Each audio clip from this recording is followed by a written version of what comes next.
Well, I agree. He has been acting kind of strange, but do you really think he's up to something? I think you've watched Mission Impossible one too many times. I mean, I love Doug, but it's just not that clever. Look, what about the way he changes screens when you step into the room? Or this hot new girlfriend of his? So that's what this is all about. Screw you, Tom. Hey, this is between him and Karen. It's none of our business. Oh, come on, Tom. She's way too good looking for him. Do you think that you can get a girl like that? I would if I could. More power to him. Hey, this is Doug we're talking about. He's changed. It's the divorce. It's our responsibility to call the security officer. No way. In law enforcement, you trust your partner. Well, in intelligence, you err on the side of your country. Are you saying I don't love my country? Okay, let's just cool down. Hey, Doug has always had my back. I'm not diming him out over some vague suspicions.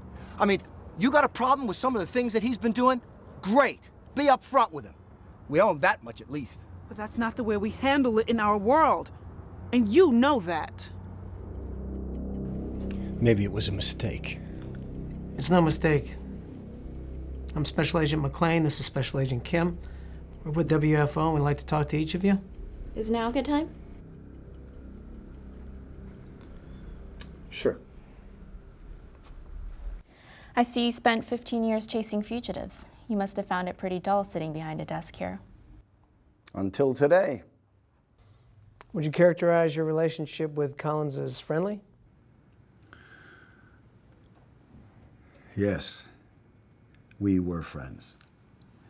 We socialized. We visited each other's homes. We got to know each other's families. Truth be told, we even drank alcohol together after work on occasion. That was before the wonderful Bright Line rule was in effect. I will be drinking tonight. You might want to make a note of that, Special Agent McClane. So this took you completely by surprise. Doug, a traitor? It's like seeing the Pope play shortstop for Satan's All-Stars. Are you sure? Did you ever meet this woman?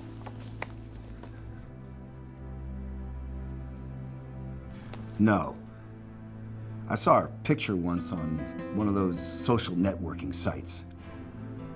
Doug said she was the sister of an old friend of his.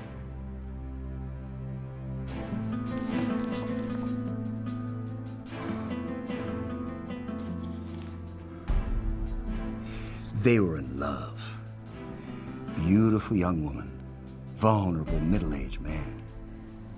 Why do you say vulnerable? You know, typical midlife crisis stuff. He and Karen were having problems before he started seeing Gita. He was seeing Miss Sawinski while he was still married? He told you that? Yes, we talked. I had gone through a nasty divorce myself. And so I gave him what advice I could and set him up with my lawyer. Doug knew it would get ugly with Karen, but he was pretty much blindsided by how badly his son Mike would take it. Karen spends 5 days a week running me down. So by the time I get him on a weekend, he's so sullen and bitter, he spends all his time texting his friends. The only time I get with him is when we play one of his video games. But he's a good kid. He's a teenager. He'll grow out of it.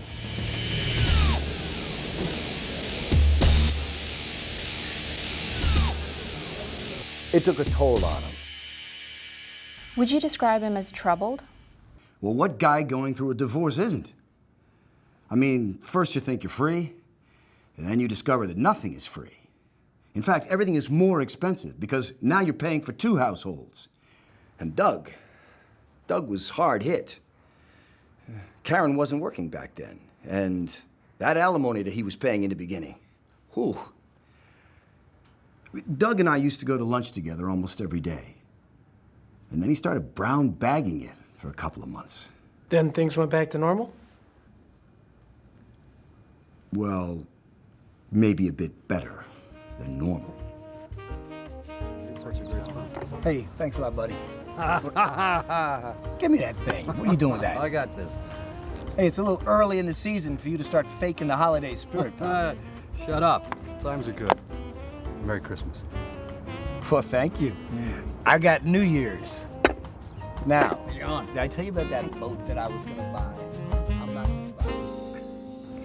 How would you describe his attitude at work? Well, he wasn't as happy as he used to be.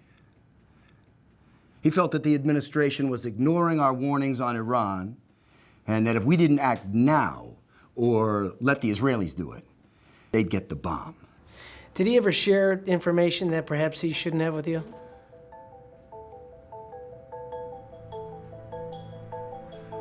Yeah. A couple of times. You should see the NSA intercepts, the ones from the TANs.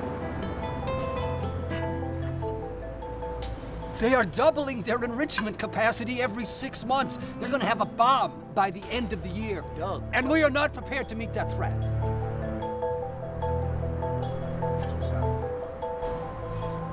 I mean, he took everything so personally.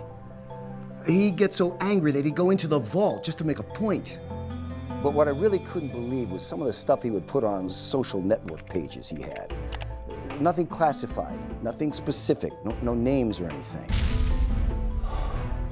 But I thought it was edgy enough to get him in some trouble. Doug. I even confronted him about it once.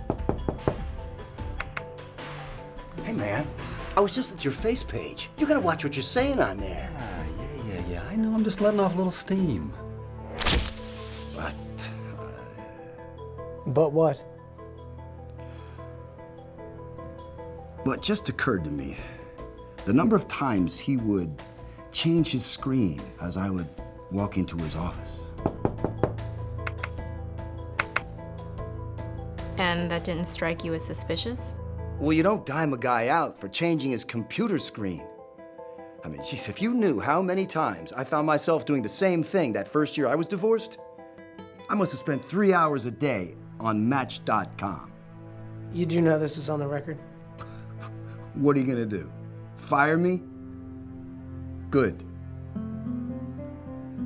Maybe I deserve it.